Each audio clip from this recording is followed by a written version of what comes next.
فاسألوا أهل الذكر إن كنتم لا تعلمون بالبينات والزبر। সজীব আহমদ বলেছেন, আপনাকে আল্লাহর জন্যই ভালোবাসি, আহাব্বাকাল্লাযী আহবাবতানি ফীহ, আপনার জন্য সেই একই দোয়া করি, আল্লাহ আপনাকে ভালোবাসুন যে আল্লাহর জন্য আপনারা আমাকে ভালোবাসেন। বারাকাল্লাহু ফিকুম। আপনার প্রশ্ন হচ্ছে, নামাজে রুকু পেলে কি রাকাত পাবো নাকি সূরা ফাতিহা পড়ার সময় পেতে হবে? এ সম্পর্কে শক্তিশালী মতামতটা কি, সেটা জানাবেন। প্রথমেই বলিনি, এই ব্যাপারে দুটো মত আছে। আমরা একটু বিশ্লেষণ করব এই মতটা, কারণ এই একই প্রশ্ন বারবার আমাদেরকে করা হয়। আশা করি যে আজকে একটু বিস্তারিত বর্ণনার মধ্য দিয়ে আমরা সেটা তুলে ধরতে পারবো ইনশাআল্লাহ। এখানে মূলত এই মাসআলায় স্কলারদের, ওলামাই কেরামের দুটো অভিমত আছে। প্রথম অভিমত হচ্ছে লা ইউতাদ্দু বিহাদিহি রাকাআহ, যেই রাকাআতে তিনি ইমামকে রুকুর মধ্যে পেলেন এবং রুকুতে চলে গেলেন, সূরা ফাতিহা পড়তে পারলেন না, তাহলে এই রাকাতটা গণ্য হবে না। কারণ সূরা ফাতিহা পড়াটা ফরজ, রোকন, এই মতের সকল প্রবক্তাদের মতে, এবং তিনি সেই রোকনটা আদায় করতে পারলেন না, সেটা তার ছুটে গেল। এই কাউলটি বর্ণিত হয়েছে আবু হুরায়রা রাদিয়াল্লাহু তাআলা আনহু থেকে, এবং ইমাম বুখারী তার জুজউল কিরাআহ নামক যে কিতাবটা আছে সেখানে এই মতটিকে প্রাধান্য দিয়েছেন, এবং এই মতটি আউনুল মা'বুদের মধ্যে বলা হয়েছে। বরং যারা মনে করেন যে সূরা ফাতিহা পড়া মা'মুম অর্থাৎ মুক্তাদির উপরে ওয়াজিব, তাদের অনেকেই এই মতটা পোষণ করেন বলে কেউ কেউ বর্ণনা করেছেন, যেমনটি আউনুল মা'বুদের মধ্যে বলা হয়েছে। এছাড়াও এ কাউলটা বর্ণিত হয়েছে ইবনু খুজাইমা থেকে এবং শাফি মাযহাবের একদল উলামায়ে কেরাম থেকে, এবং এ কাউলটিকে ইমাম শাওকানি তার নাইলুল আওতার গ্রন্থে রাজেহ বলেছেন এবং তার দলিল তিনি বিস্তারিত উল্লেখ করেছেন। তাহলে এটা হলো প্রথম মত। দ্বিতীয় মতটা হচ্ছে যে এই রাকাতটা গণ্য হবে যদি রুকুটা পাওয়া যায়। এই রাকাতটা গণ্য হবে যদি রুকুটা পাওয়া যায়, এমনকি যদি সূরা ফাতিহা সে নাও পায়। এটা হচ্ছে এই মতের মূল বক্তব্য। এই মতটি হাফিজ ইবনু আব্দুল বার নকল করেছেন, অর্থাৎ তাদের কাছ থেকে বর্ণনা করেছেন। যাদের কাছ থেকে বর্ণনা করেছেন তারা হলো আলী রাদিয়াল্লাহু তাআলা আনহু, আব্দুল্লাহ ইবনে মাসউদ, যায়েদ ইবনে সাবিত, আব্দুল্লাহ ইবনে উমর রাদিয়াল্লাহু তাআলা আনহুমা, বেশ কয়েকজন সাহাবী থেকে। এবং তিনি এই মতটি জামাহির আহলুল ইলম, তার মধ্যে রয়েছেন আল আইমাতুল আরবা, 4 ইমাম সহ প্রায় অধিকাংশ উলামায়ে কেরাম থেকে তারা তিনি এই মতটি বর্ণনা করেছেন বিভিন্ন হাওলা দিয়ে, দলিল দিয়ে। এবং এই মতটি তিনি আরও বর্ণনা করেছেন ইমাম আউজাঈ থেকে, ইমাম সাউরি থেকে, ইমাম ইসহাক থেকে, আবু সাউর থেকে। এবং শাওকানি দেখা যাচ্ছে যে তার আরেকটা রিসালা আছে, মানে নাইলুল আওতার ছাড়াও আরেকটা রিসালায় শাওকানি কিন্তু এই মতটাকে প্রাধান্য দিয়েছেন। এখানে একটা ছোট্ট লতিফা বা সূক্ষ্ম কথা একটু বলে নেই। সেটা হচ্ছে, দেখেন, ইমাম শাওকানি জগৎ বিখ্যাত একজন ইমাম এবং অত্যন্ত প্রাজ্ঞবিজ্ঞ ইমাম। তিনি এক জায়গায় এক মতকে রাজে দিয়েছেন, আরেক জায়গায় আরেকটা মতকে রাজে দিয়েছেন। আসলে সেই সুযোগ কি আছে কিনা? উত্তর হচ্ছে আছে।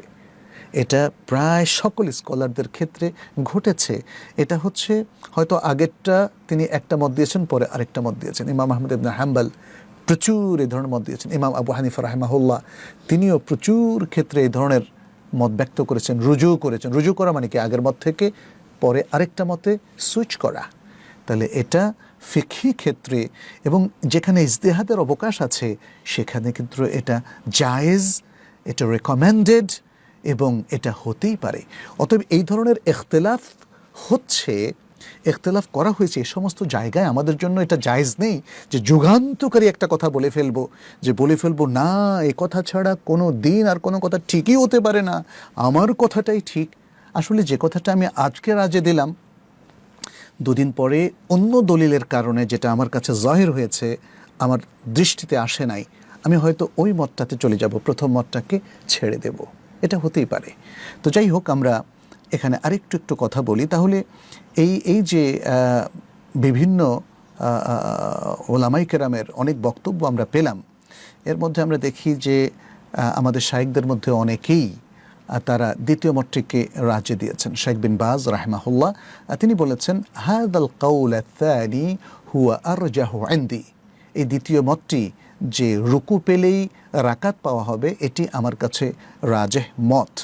এবং এই মতের পক্ষে সৌদি আরবের আরও অনেক বিভিন্ন শাইখদের মতামত পাওয়া যায়, সেগুলো আমি আর উল্লেখ করছি না। এখানে শুধু উল্লেখ করব যে এই দ্বিতীয় মতের পক্ষে যে দলিলটা শেখ বিন বাজ রাহমাহুল্লাহ উল্লেখ করেছেন, এবং আরও অনেকে উল্লেখ করেছেন ওলামায়ে কেরাম, দ্বিতীয় মতের পক্ষের ওলামায়ে কেরাম উল্লেখ করেছেন, সেটি হলো আবু বকরা রাদিয়াল্লাহু তাআলা আনহুর হাদিস, যেটি সহিহ বুখারীর মধ্যে বর্ণিত হয়েছে যে নবী সাল্লাল্লাহু আলাইহি ওয়াসাল্লাম তিনি যখন রুকুর মধ্যে সালাতে ঢুকলেন এবং পেছনে থেকেই তিনি আস্তে আস্তে অগ্রসর হলেন সেই রুকুতে এসে সাফের সাথে মিশলেন, তখন নবী সাল্লাল্লাহু আলাইহি ওয়াসাল্লাম তাকে বলেননি যে তোমার রাকাতটা বাতিল, তুমি ওই রাকাতটা আবার আদায় করো।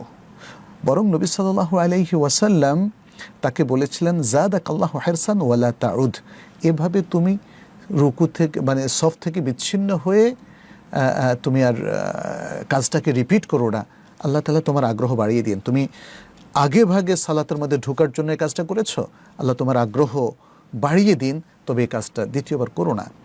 কোন কাজটা? সেটা হচ্ছে সফ থেকে বিচ্ছিন্ন হয়ে আগে সালাতের মধ্যে প্রবেশ করা। রুকুর মধ্যে তো যদি ইমামকে পায়, তাহলে রুকুর মধ্যে ইমামকে যেখানে পাওয়া যায় সেখানেই সালাতে ঢুকতে হবে, এটাই হচ্ছে বিধান। এটাও সহিহ বুখারীর হাদিস থেকে জানা যায়। যেমন নবী সাল্লাল্লাহু আলাইহি ওয়াসাল্লাম বলছেন, ফামা আদরাকতুম ফাসাল্লু ওয়ামা ফাতাকুম ফাআতিম্মু, ইমামের সাথে যতটুকু সালাত তোমরা পাও সেটা পড়ো, এবং যেটা ফৌত হয়ে গেছে সেটা তোমরা আদায় করো।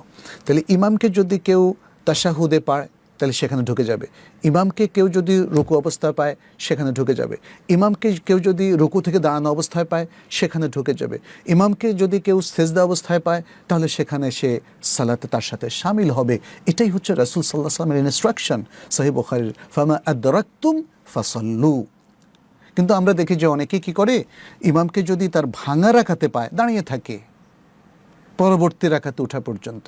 অনেকে দেখা যায় যে ইমাম যখন সিজদা দুটো কমপ্লিট করে তারপরে বসে দ্বিতীয় রাকাতের তাশাহুদে, তখন সে ঢোকে। মানে কার থেকে কিভাবে শিখলো এগুলো আমরা ঠিক জানি না, বরং ইমামকে যেখানেই পাওয়া যায় সেখানেই আসলে ঢোকাটা নিয়ম। তাহলে এখানে আবু বকর রাদিয়াল্লাহু তাআলা আনহুকে নবী সাল্লাল্লাহু আলাইহি ওয়াসাল্লাম যে বললেন ওয়ালা তাউদ, তুমি রিপিট করো না, তিনি কি রুকুতে ইমামকে পাইলে রুকুতে ঢুকতে নিষেধ করেছেন? না, তিনি সেটা করেননি। তিনি নিষেধ করেছেন সফ থেকে বিচ্ছিন্ন হয়ে সালাতের মধ্যে ঢুকো না, বরং সফের সাথে এসে তারপরে ইমামকে যে অবস্থায় পাও সে অবস্থায় তুমি ঢুকো। তিনি আবু বকরকে তার সালাত গ্রহণযোগ্য হয়েছে বলেই তিনি প্রচ্ছন্ন ইঙ্গিত দিয়েছেন, যেহেতু তিনি বলেছেন জাদাকাল্লাহু হিরসান, তিনি প্রশংসা করেছেন আল্লাহ তোমার আগ্রহ বাড়িয়ে দিক। তো এখানে দেখা যাচ্ছে যে তার যে ওই রাকাতটা যেটা তিনি রুকুতে ইমামকে ধরেছেন, যদি বাতিল হতো তাহলে এটা স্পষ্ট বর্ণনার দাবি ছিল। রাসূল সাল্লাল্লাহু আলাইহি ওয়াসাল্লাম সব জায়গায়, যেমন যে লোকটা বারবার সালাতের মধ্যে ভুল করছিল তাকে বারবার তিনি বলেছেন, একবার বলেও ক্ষান্ত দেননি, তিনি বারবার তাকে বলেছেন সাল্লি ফা ইন্নাকা লাম তুসাল্লি, তুমি সালাত পড়ো কারণ তোমার সালাত হয়নি, তুমি সালাত পড়ো নাই। তাহলে রাসূল সাল্লাল্লাহু আলাইহি ওয়াসাল্লাম খুঁটিনাটি কোনোটাই তো বাদ দেননি। এই জায়গায় তিনি তাকে ওই রাকাত কাজা করার নির্দেশনা না দেওয়ার কারণে এটা স্পষ্টভাবে বোঝা যাচ্ছে যে তার রাকাতটা গণ্য হয়েছে, এবং তাকে তিনি নিষেধ করেছেন সফ থেকে বিচ্ছিন্ন হয়ে সালাত ধরতে, কিন্তু তিনি রুকুর মধ্যে ইমামকে ধরতে তিনি নিষেধ করেননি। আচ্ছা, এটা গেল একটা দলিল। আচ্ছা, দ্বিতীয় আরেকটা দলিল আবু দাউদ, ইবনু খুজাইমা, দারাকুতনি, বাইহাকি, এই উলামায়ে কেরাম তারা আবু হুরায়রা রাদিয়াল্লাহু তাআলা আনহু থেকে একটা মারফু রিওয়ায়াত করেছেন, অর্থাৎ রিওয়ায়াতটা মূলত নবী সাল্লাল্লাহু আলাইহি ওয়াসাল্লাম থেকে এসেছে আবু হুরায়রা রাদিয়াল্লাহু তাআলা আনহুর কাছ থেকে। এবং এখানে অনেকগুলো রিওয়ায়াত আমরা দেখতে পাচ্ছি এবং তরিকাও অনেকগুলো। কোনো একটা তরিকা যদি দাইফ হয় শেখ বিন বাজ বলেছেন এটা কাউই হয়ে গিয়েছে, কারণ রেওয়ায়াতটা এসেছে আবু দাউদ থেকে, ইবনে খুজাইমা থেকে, আর দারাকুতনি থেকে এবং বাইহাকি থেকে। সেটা কি? সেটা হচ্ছে এই, নবী সাল্লাল্লাহু আলাইহি ওয়াসাল্লাম বলছেন ইদা জিতুম ইলা সালাতি ওয়া নাহনু সুজুদ ফাসজুদু, যখন তোমরা সালাতের দিকে আসো যে অবস্থায় আমরা সিজদারত থাকি, ফাসজুদু, তখন সিজদাই করো। ওয়ালা তাউদ্দুহা শাইআন, কিন্তু ওই রাকাতটাকে কোনো কিছু গণ্য করা যাবে না, অর্থাৎ ওই রাকাতটার গণ্য হবে না, এটা অতিরিক্ত আমল হবে, গণ্য করা যাবে না। ওমান আদরাকা রাকআতা ফাকাদ আদরাকা সালাতা, আর যে ব্যক্তি রাকাত পেল সে সালাত পেল। এখানে রাকাত মানে রুকু, ওলামায়ে কেরাম বলেছেন কেন? কারণ আগেরটা হচ্ছে ওয়ানাহনু সুজুদ ফাসজুদু ওয়ালা তাউদ্দুহা শাইআন, তাহলে ওমান আদরাকা রাকআতা আই আর রুকুআ, এটা উলামায়ে কেরাম বলেছেন এটা সিয়াক পড়ে যে কেউ বুঝতে পারে, এবং শাইখ বিন বাজ রাহিমাহুল্লাহ তিনিও এই ব্যাখ্যাটি করেছেন এবং এটা গ্রহণযোগ্য একটা ব্যাখ্যা। আচ্ছা, আর ইবনে খুজাইমা, দারাকুতনি, বাইহাকি তাদের আরেকটা বর্ণনা আছে, আবু হুরায়রা রাদিয়াল্লাহু তাআলা আনহু থেকে তাদের আরেকটা রিওয়ায়াত আছে, বর্ণনা আছে, সেখানে তারা বলেছেন ওয়ামান আদরাকা রাকআতাম মিনাস সালাতি ফাকাদ আদরাকাহা ক্বাবলা আন ইউকিমাল ইমামু সুলবাহু, আর যে ব্যক্তি সালাতের এক রাকাত পেল সে ওই রাকাত পেল ইমাম তার সুলব, অর্থাৎ তার পিঠ সোজা করার আগে। তাহলে এই ইমাম তার পিঠ সোজা করার আগে এ কথার দ্বারা বোঝা গেল ওই যে রাকাতা মিনাস সালাহ আই রুকু মিনাস সালাহ, যে ব্যক্তি সালাতের একটা রুকু পায়, তাহলে ইমাম সোজা হয়ে দাঁড়ানোর আগেই যদি সে সেটা পেয়ে যায় তাহলে সে রুকুটা সালাতটা পেয়ে গেল, ওই রাকাতটা পেয়ে গেল। তো এই হাদিসটা নিয়ে যদি ওলামায়ে কেরামের অনেক কেউ বলেছেন যে এটা দাঈফ, কিন্তু দেখা গেল যে এটার আরও তরক থাকায় ওলামায়ে কেরাম বলেছেন এটা কাউই হয়ে গেছে, অর্থাৎ হাসান লিগাইরিহি হয়ে গেছে। এখন আমরা দেখি যে কিছু কিছু হাদিস নিয়ে স্টিল ইখতিলাফ আছে, এটা কি আদৌ হাসান লিগাইরিহি হয়েছে কিনা। হ্যাঁ, এখন যারা কনভিন্সড হয়েছেন যে হাদিসটা হাসান লিগাইরিহি হয়ে গেছে তাদের জন্য এটা দলিল, আর যিনি কনভিন্স হননি তার জন্য তিনি যদি বলেন আমার কাছে এটা দলিল হলো না, তাহলে এই ধরনের ইখতিলাফও গ্রহণযোগ্য হতে পারে। এবং এই কারণে তো ফিকহি ইখতিলাফগুলো আসলে কমপ্লিটলি উইথড্র করা এটা সম্ভব নয়। আমাদেরকে অনেকে বলেন যে আপনারা সবাই মিলে বসে একমত হয়ে গেলে তো হতো, কিন্তু একমত কিভাবে হওয়া যাবে? স্টিল যে নীতিগতভাবে একমত হওয়া যাচ্ছে না। আমার কাছে যদি এই হাদিসটা হাসান লিগাইরিহি হয়, আপনার কাছে তো হচ্ছে না, তাহলে কি আপনার কাছে দাঈফ? তাহলে আমিও কিন্তু মনে করি হাদিসটা দাঈফ হলে সেটাকে আমলে না নিয়ে আসা, আমল করা যাবে না, হাদিসটাকে কোনো না কোনোভাবে কাউই হতে হবে, তা নাহলে দাঈফ হাদিস দিয়ে আমল করাটা শুদ্ধ হবে না। তাহলে এই নীতির উপরে আমরা দুই দলই একমত, কিন্তু এখন ইখতিলাফটা হচ্ছে এই হাদিসটা কি কাউই হাসান লিগাইরিহি নাকি না। তাহলে যদি হাসান লিগাইরিহি হয় তাহলে আপনার মতেও তো হাসান লিগাইরিহি প্রমাণিত হয়ে গেলে তাহলে তার ইখতিলাফ থাকে না, আমরা উভয় একমত। অতএব ইখতিলাফটাকে কখনো উইথড্র করা যাবে না, অতএব ইখতিলাফ নিয়ে খুব মাথা ঘামানোর কোনো প্রয়োজন নেই। প্রত্যেকেই নীতিগতভাবে আমরা যে ওলামায়ে কেরাম এবং কোরআন হাদিসের আলোকে যে নীতিগুলো আমরা নির্ধারণ করেছি সেই নীতির উপর থাকার চেষ্টা করুন।